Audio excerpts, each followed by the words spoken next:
Frontier Town, the saga of the Roaring West.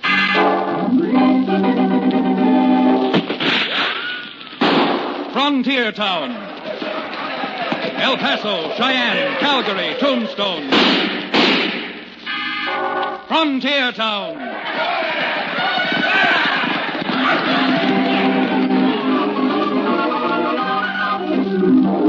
Here is the adventurous story of the early West, the tamed and the untamed. From the Pecos to Powder River, Dodge City to Poker Flat. These are the towns they fought to live in and lived to fight for. Teeming crucibles of pioneer freedom. Frontier Town!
Howdy there.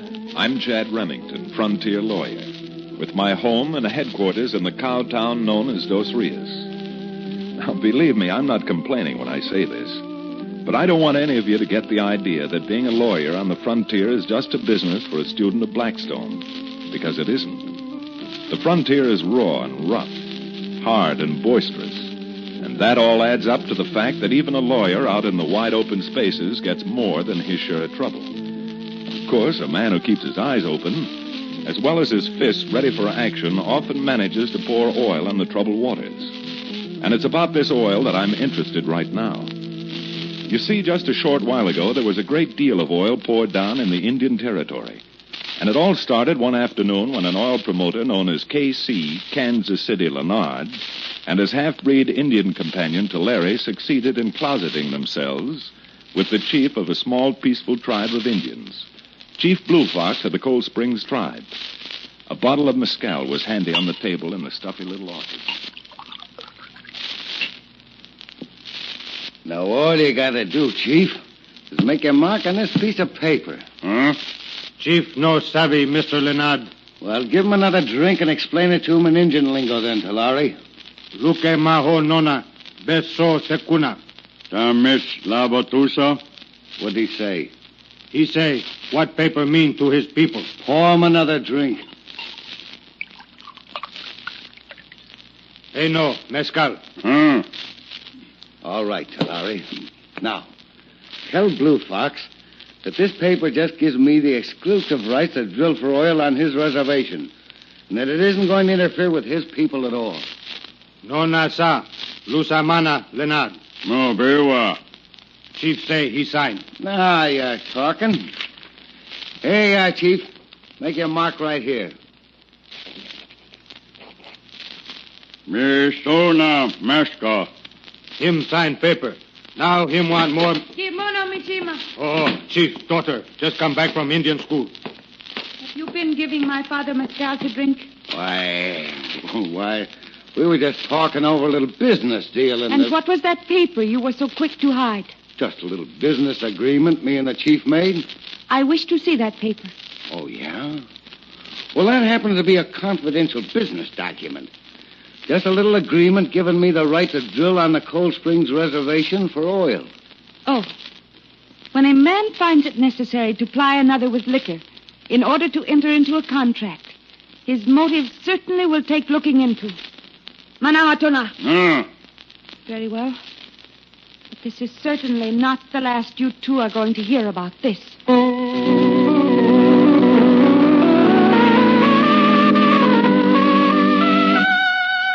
It wasn't the last Mr. K.C. Leonard heard about his little transaction because Chief Blue Fox's daughter, Matome, spent little time in getting a pony and riding from the reservation to my office in Dos Rios. Cherokee O'Bannon, the reformed medicine man who now owns the Dos Rios livery stable, was with me at the time. And we both listened to Matome's report with frank interest, but sinking feelings. You mean there is nothing you can do legally to set aside this document? Don't look at me, miss. You talk to the counselor here. Matome, unless we could definitely prove that the agreement was signed under duress, I'm afraid there is nothing we can do. But they gave my father mescal to drink. Did not know what he was doing. Mescal? I'm afraid any court that would hold that a man whose stomach is strong enough to swallow mescal has got a head hard enough to know what he's doing. Frightful stuff. Worse than water. Matome, even though I doubt we can have the contract voided, I don't want you to feel that I'm not going to turn heaven and earth to help you. And if we can't take care of Mr. K.C. Leonard legally, maybe we can invent a few laws of our own. Your people have been defrauded too much by the whites already. If all white men were like you, Mr. Remington, my people would have nothing to fear. Because Chad Remington is like he is, the only person who has something to fear out of this is that oil promoter, K.C. Leonard. Well, we're not going to get any place sitting around here spreading flattery. So what do you say we get our horses and ride back to Cold Springs?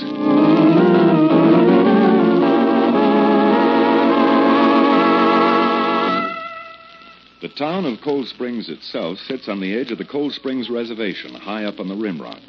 It's not much of a town, to be sure, but big enough to be a hotbed of trouble.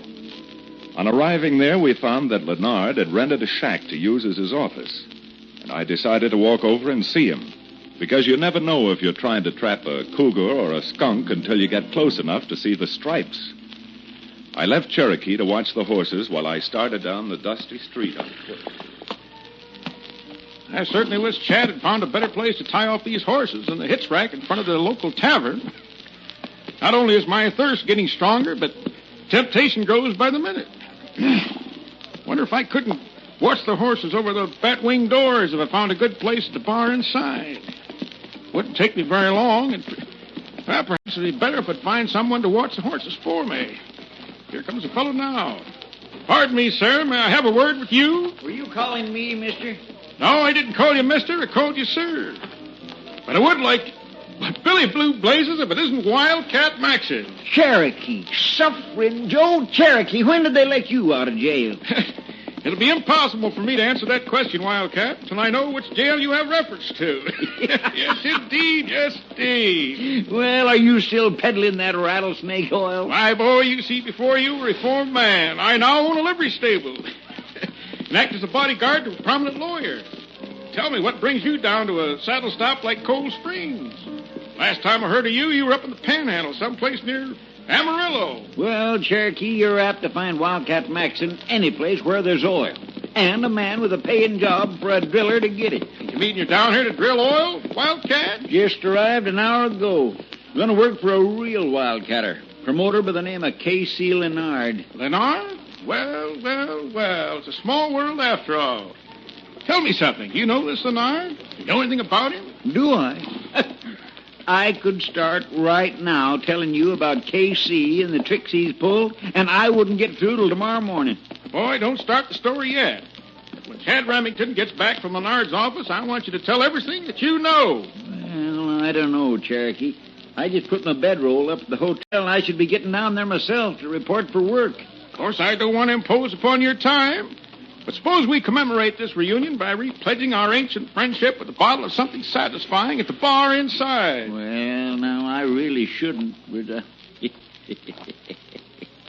but since this is a special occasion, Cherokee, and you're doing the inviting, just make mine bourbon with water on the side.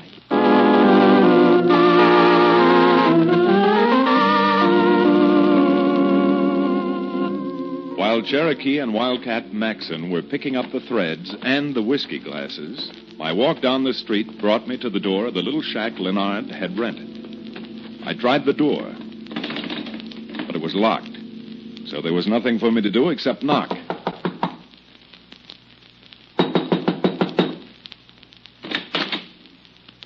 Yes? You want something? Yes, I'd like to see Mr. Leonard. Boss, he busy. You come back later.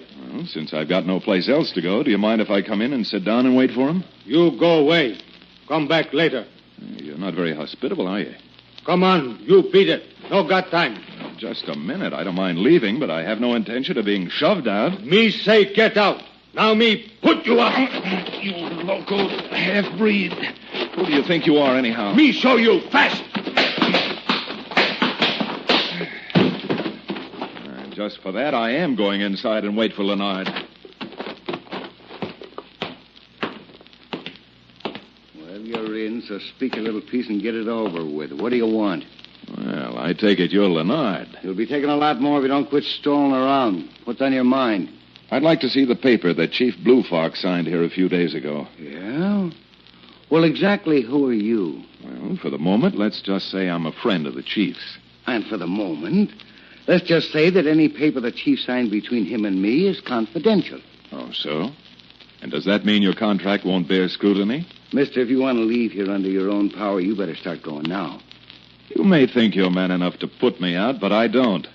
From what I've heard about you, you're, well, I don't think that you're a man at all. And with apologies to the whole skunk family, I think you're nothing but a tricky little polecat. Boy, you loudmouth maverick, now you are getting out. Charlie. I didn't like your ugly face when I walked in here, but maybe this beauty treatment will change it.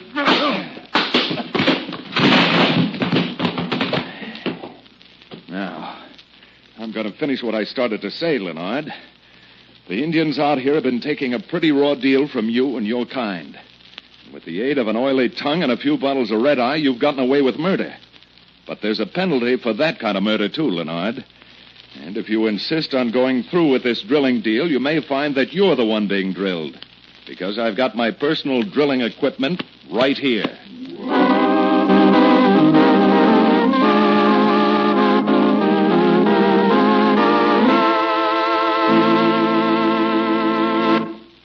We'll return to the second act of Sixgun Lawyer, our exciting frontier town adventure, in just a few moments.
And now, Frontier Town.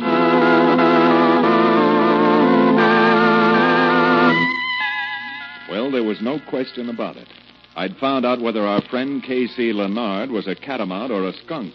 Except that in his case, I suspected the stripe that ran down his back wasn't white, but yellow.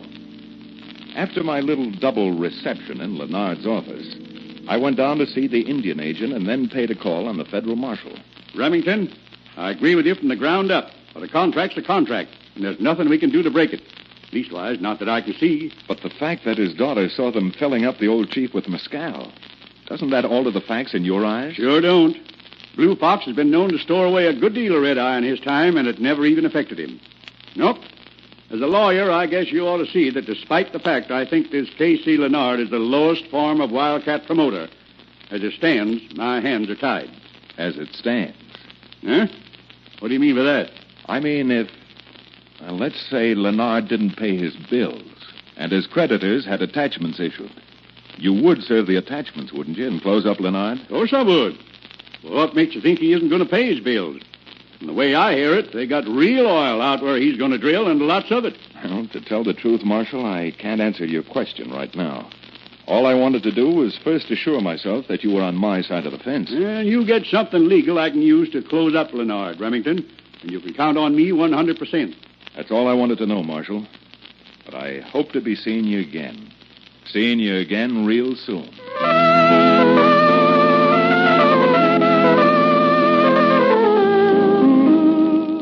I left the marshal's office and walked back to where I had left Cherokee with the horses. The horses were there, but Cherokee was no place in sight. It should have occurred to me that Cherokee would disappear through the nearest doorway. But it didn't. Not until I heard his robust laugh echoing behind me.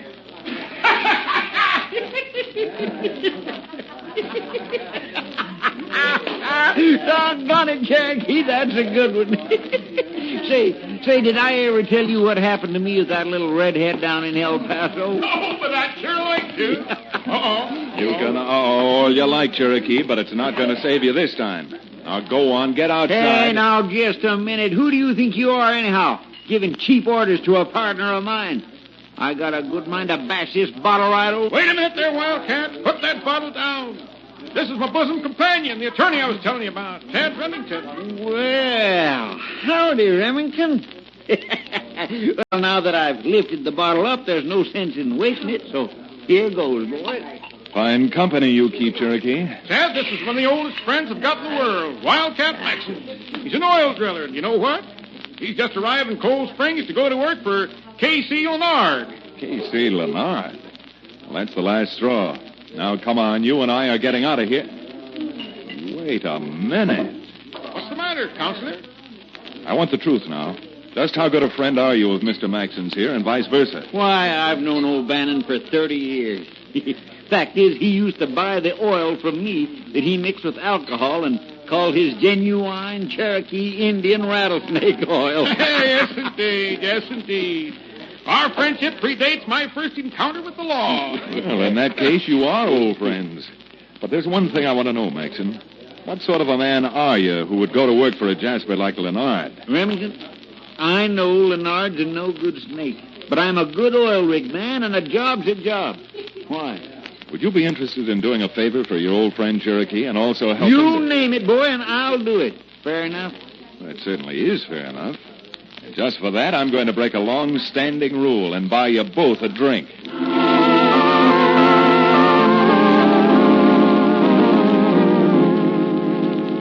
Well, I bought them the drink, all right, but only one. Wildcat Maxim left the bar a few moments later to go down to report to Leonard. And Cherokee and I rode out to see Blue Fox's daughter, Matomi. Yes, of course I understand what you're saying, Mr. Remington. But is such a thing legal? My dear Princess, it's so legal that you and Chad and I are untouchable. But what about this Wildcat Maxon? Can't something happen to him? To be perfectly honest, something could happen to Wildcat. But after even my short acquaintance with that gentleman, I doubt if anything will. In fact, about the only person anything's going to happen to is the gentleman with the mescal bottle, K.C. Leonard. And what's going to happen to him is going to start happening mighty soon.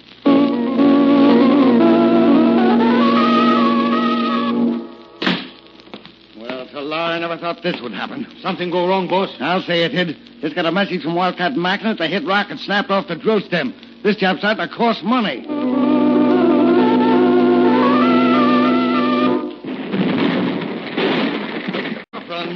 What happened now, Wildcat? Well, that bonehead you hired to take care of the donkey engine overloaded the boiler. She let go and blew the pump house to smithereens. It'll be weeks before you can get that repaired.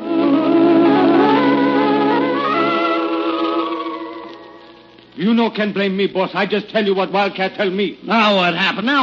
Wildcat say he lose 6 pieces of pipe down well hole, and then lose fishing tool trying to pull it out. The fishing tool gone? Well, if this doesn't ruin us, nothing will. I'm starting to believe this job's jinxed.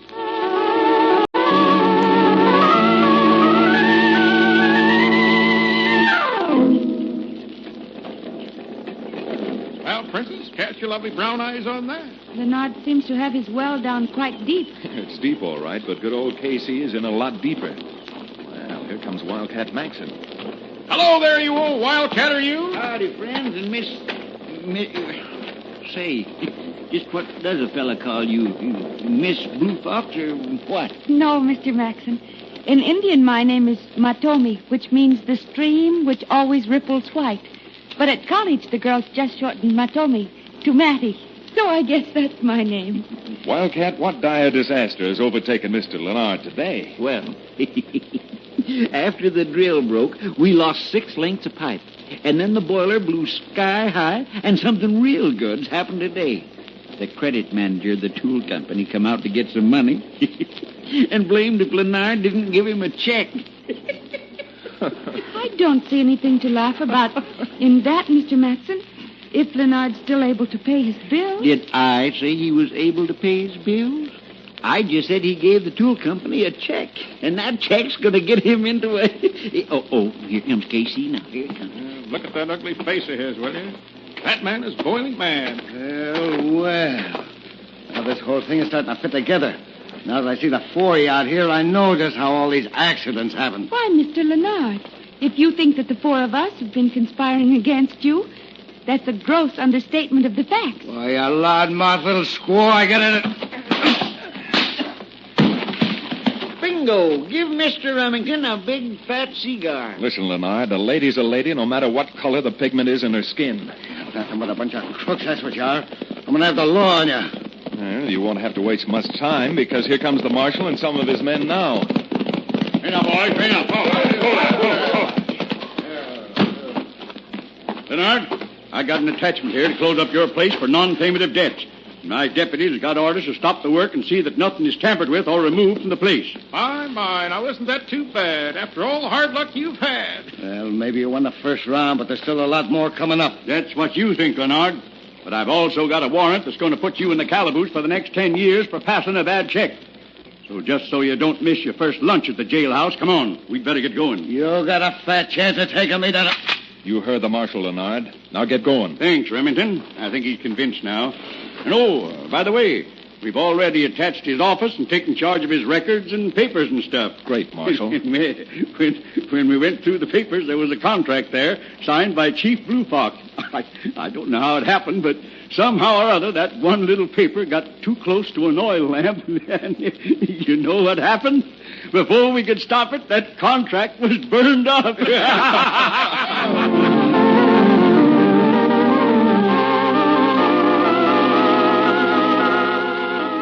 Well, with Casey Leonard on his way to jail, the drilling stopped, and the contract with Blue Fox unfortunately burned up, we stopped long enough to take stock. How soon do you think it will be, Mr. Remington, before my people will be able to complete the well and start getting an income from it? Well, Counselor, why the glum look? Because it just dawned on me that the well is now tied up for the benefit of Leonard's creditors. Yes? And nobody can touch the well until the creditors have paid off. You mean to stand there with your jurisprudence hanging out like a bucolic Blackstone and admit that your legal trap wasn't airtight? Oh, it was airtight, all right, but not for us. It's airtight for the creditors. But how much money will be required to satisfy the creditors? Well, that's something we've got to find out for the marshal. But I imagine from what Wildcat said, it's close to 10,000. Then why not pay it our... Huh? 10,000 simoleons? Yeah, and that's a hatful of money in anybody's bank account. My boy, this is a blow. It certainly is a blow. Being a man of unstable neurotic temperament myself, I'm starting to feel the need of some sort of stimulant. See you later. Just a minute there, Cherokee. Yes, Chad? This is no time to start drowning your sorrows in the cup that runs over. All of us need clear heads on our shoulders. What we need is something to stimulate our imaginations. Well, hello, Wildcat. Well, all our scheming and doing for the last 2 weeks has been wasted. Wasted? What do you mean wasted? All the little things we did to the well were nothing compared to what happened when the marshal's deputies shut it down. A cable busted. The whole bloomin' drill outfit dropped down to the bottom of the well. It's sealed up now, tied in a drum. Oh, good grief. Can anything more happen to us? You mean that there's no way of fixing the well? How can you fix it when you can't even get near it? They got 6 deputy marshals guarding the place. Isn't there some way the tools could be gotten out of there? With a charge of explosives, maybe. But with them deputies around, what chance you got? Suppose we could get rid of the deputies for you. But how could you do that? I think that Cherokee, with the help of a few bottles of that stimulant he's so anxious to get at, might entertain the deputies long enough for Wildcat to get by the guards. And by glory, the more I think about it, the more I think that's the only way out. Come on, we've got some writing to do, and I mean right now.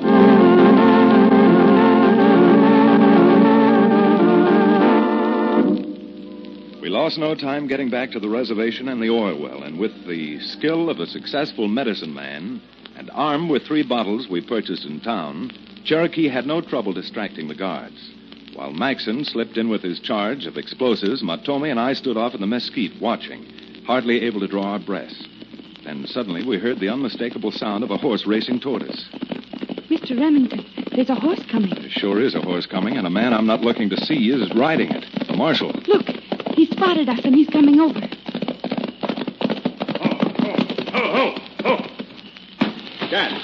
Chad, I've ridden all around Patty's half-acre looking for you. Lenard's busted out of jail, swiped the gun, and swore he's coming out to get you. Thanks, Marshal, but I don't think it's going to do him any good, because first off, he's got to find me. Well, I found you. And just what are you two doing out here at the well after dark? Well, you see, now look, Marshal, let's walk back here a ways, and I'll see if I can't explain it to you. Now, just a minute, Remington. If you two are something... Down! Flatten out! That must be Lenard. That last shot gave him away. Get back. Look, Mr. Remington, there he goes. He's running toward the well. Don't, Leonard, you fool. Keep away from that well. Get back, Ted! There she blows!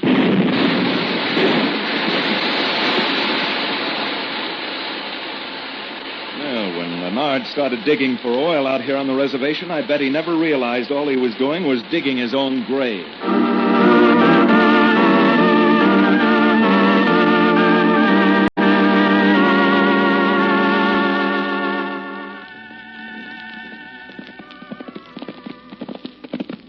Chad, it beats me how all that machinery and dirt fell on Lenard, and he still lived through it. Well, one thing is certain. He won't break out of the federal penitentiary the way he broke out of the Cold Springs jail. I found the whole experience mighty unnerving. So did I. And now that the Indians have got their oil well, I feel the need of steadying my nerves with something potent. Oh, Cherokee, for the sake of your health, you've simply got to reform. Statistics prove that whiskey kills more men than bullets. Of course whiskey kills more men than bullets. Why, even a big bullet doesn't drink over a pint a year.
Frontier Town, starring Reed Hadley and featuring Wade Crosby, is a Bruce Ells production.